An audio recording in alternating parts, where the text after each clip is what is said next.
دوستو یاد رکھنا، تگڑا اور مضبوط جوان پتہ کون ہوتا ہے؟ جس کی نظریں پوری طرح اس کے کنٹرول میں ہوں۔ یہ علامت جوانی ہے۔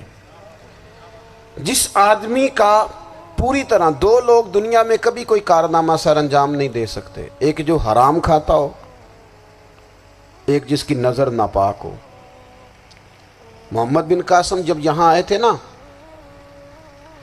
تو ایک دن بڑے پریشان تھے، تو ایک بزرگ کہنے لگے آپ کیوں پریشان ہیں؟ کہنے لگے راجہ دہر سے مقابلہ ہے اور ہماری فوج تو سندھ کے رستے بھی نہیں جانتی، زبان بھی نہیں جانتی، لڑیں گے کیسے؟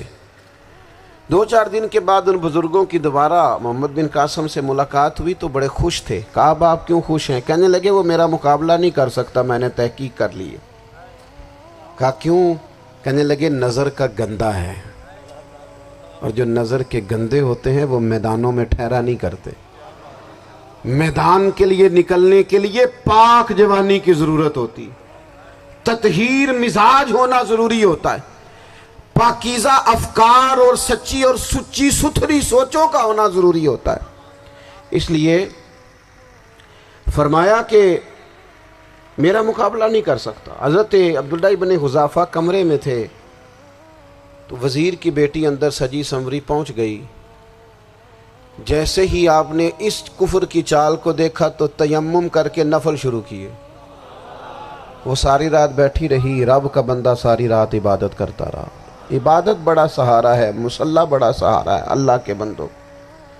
صبح دروازہ کھولا، وزیر نے اپنی بچی سے پوچھنا چاہتا تھا رزلٹ کیا نکلا، تو وہ کہنے لگی پیچھے ہٹ جا، اب تیرا میرا تعلق کوئی نہیں، میں نے نبی پاک کا کلمہ پڑھ لیا۔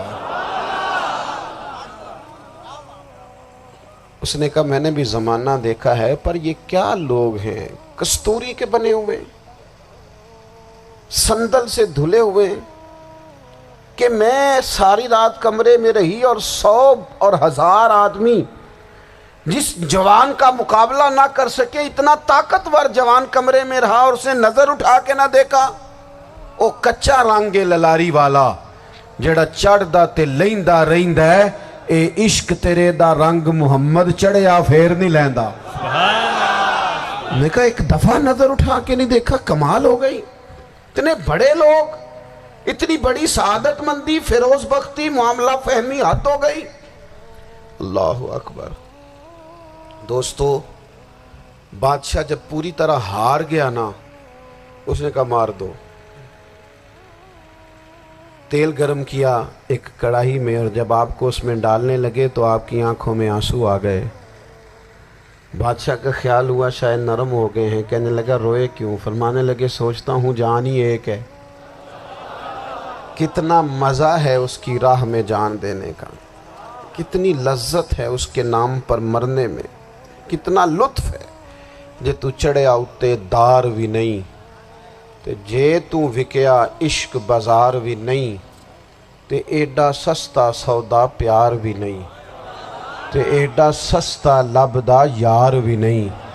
کئی جنگل گانے پیندے نہیں، کئی دوزخ لنگنے پیندے نہیں، جے وہ اس ملوں بھی مل جاوے، ایدوں سستا ہور بپار بھی نہیں۔ تے کچھ سمجھ نہ آوے لوکاں نوں وہ کادے نال شہید کرے، ڈٹھی یار دے ہاتھ تلوار بھی نہیں، پر او دا خالی جاندہ وار بھی نہیں۔ کہنے لگے ایک جان ہے نا، تو دل کرتا ہے ہزاروں ہوتی تو ایک ایک کر کے محبوب کے نام پہ قربان کرتا، جب میرے پاس ہے ہی ایک، کروں کیا؟ حضرت عبداللہ ابن حذافہ رضی اللہ تعالیٰ عنہ جب روئے اور بادشاہ نے یہ بات سنی، تو بادشاہ اٹھ کے کھڑا ہو گیا، سارے وزیروں مشیروں کو کہنے لگا تم نے کہا تھا نا بندہ ضائع کرنے والا نہیں، یہ بھی ضائع کرنے والا نہیں۔ کہنے لگا میرا ماتھا چومو، تم جیسے لوگوں کو قتل نہیں کرنا چاہیے، آزاد کرنا چاہیے۔ عزیز اپنی زندگی سے نا یہ بہت زیادہ ہرس، ہوس، طمع، اور یہ کسی بات کی بھی ہو، ہرس صرف پیسوں کی نہیں ہوتی ہے، شہرت کی بھی ہوتی ہے، یہ بیماری انسان کو اقتدار کی بھی ہوتی ہے، تعریف کی بھی بیماری ہوتی ہے، یہ سارے نقص ہوتے ہیں لوگوں کو، اور معاذ اللہ بعض جبوں کبوں کے اندر بھی ہوتے ہیں، وہاں بھی پنپتے ہیں۔ اپنی زندگی جب تک اس سادگی میں نہیں لاؤ گے جو رسول پاک نے عطا فرمائی ہے، جب لوگ آسانیوں میں پوری طرح الجھ گئے تو پھر وہ دور ہوئے اور کفر چڑھ گیا۔ دوسری بات، اللہ کے محبوب صلی اللہ تعالی علیہ وسلم کی محبت ہم سے تقاضا کرتی ہے کہ ہم اس مشن کے لیے کام کریں جس مشن کے لیے رسول پاک نے کام فرمایا ہے۔ ہم سارے کام بڑے مضبوطی سے، سوچ سمجھ کے، تدبر سے، حکمت سے، تقاضوں کو مد نظر رکھتے ہوئے کرتے ہیں سارے کام۔ دین کے کام میں ہمارا مزاج نہیں ہوتا، او ہو جائے گا جی، آپ بسم اللہ پڑھیں جی، شروع کریں جی۔ آپ تقاضوں کو سمجھیں، چیزوں کو دبائیں نہیں، چیزوں پر غور کریں۔ کسی کے ذہن کی سطح پر سوال ابھرتا ہے، اس کا تسلی بخش جواب دیں۔ اپنی زندگی میں دین کے کام کے لیے اپنے آپ کو وقف کریں، اور دین کے کام کے بہت سارے پہلو ہیں۔ ہزاروں لوگوں کو قرآن پاک ٹھیک پڑھنا نہیں آتا، ہزارہا لوگ ہیں جو قرآن مجید کے مطالب سے آگاہ نہیں ہیں، دین کی بنیادی ضروریات سے لوگ نابلد ہیں۔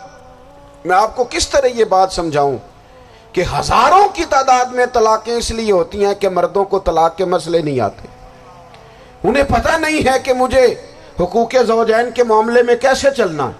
ڈھیر سارے گھروں میں تباہی اس لیے ہے کہ تربیت اولاد کا دینی منہج ہمیں نہیں پتا۔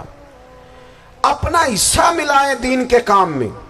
ایک آدمی کو اگر تو نمازی کرنے میں کامیاب ہو گیا، تیری زندگی بدل گئی۔ وہ دین بیزار لوگ جو ہمارے بیچ بیٹھ کے ہماری نوجوان نسل کو پگڑی اور داڑھی کا نام لے کے بنیادی طور پر دین سے دور کرتے، ایسے نوجوانوں کو دین کا پیغام محبت دے کر دین کے قریب کرنا ہماری ڈیوٹیوں کا حصہ ہے۔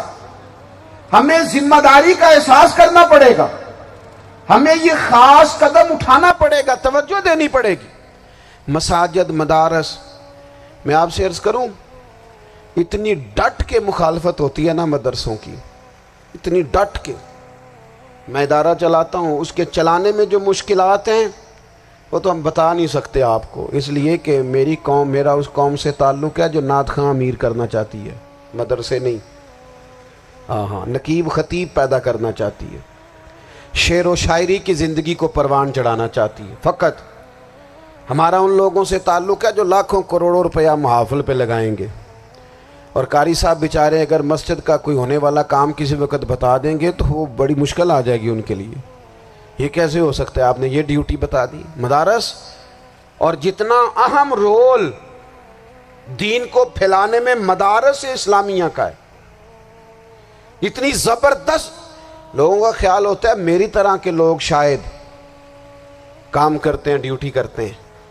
یہ 10-15 لوگ آپ کو نظر آتے ہیں جو آپ کو کہیں میڈیا پر یا ادھر ادھر ڈیوٹی کرتے، مخلص لوگ اپنی جگہ پہ، وہ بھی بڑا ہی کام کر رہے ہیں، جو میڈیا پہ آ کے بھی اخلاص سے اور درد دل سے کو دین کی، ان کی بھی کسی بات کی حوصلہ شکنی نہیں۔ لیکن ہزارہا اساتذہ جو مدارس میں بیٹھ کے پڑھاتے ہیں، جنہوں نے وہ سارے لوگ تیار، آپ سمجھ نہیں سکتے کتنا بڑا کام۔ حفظ کا استاد جو ہوتا ہے نا، اس کی ڈیوٹی 24 گھنٹے ہوتی ہے، فجر سے پہلے، اور اس نے بچوں کو اٹھانا۔ تنخواہ تو ہم انہیں دینا نہیں نہ چاہتے جی، تنخواہ نہیں دے دی انہوں نے، ہمیں مولوی امیر نہ ہو جانا۔ مولوی نو تے سوٹ بھی 27ویں والی رات دے ہے تاکہ کدھر سوان کے عید والے دن پا نہ لوے، چونکہ 27ویں تو بات تے درزی پھڑتا ہی کوئی نہیں، کیوں حضرت؟ ایسے ہی ہے نا، اس وقت تو نہیں نہ لیتا۔ تو ہم چاہتے ہیں مولوی ہماری مرضی کے ہماری طرح کا سوٹ نہ پہن لے۔ مدارس کی مضبوطی، آپ یہ دیکھ لیں، یہ صلاح الدین ایوبی کا تعلق بھلا کس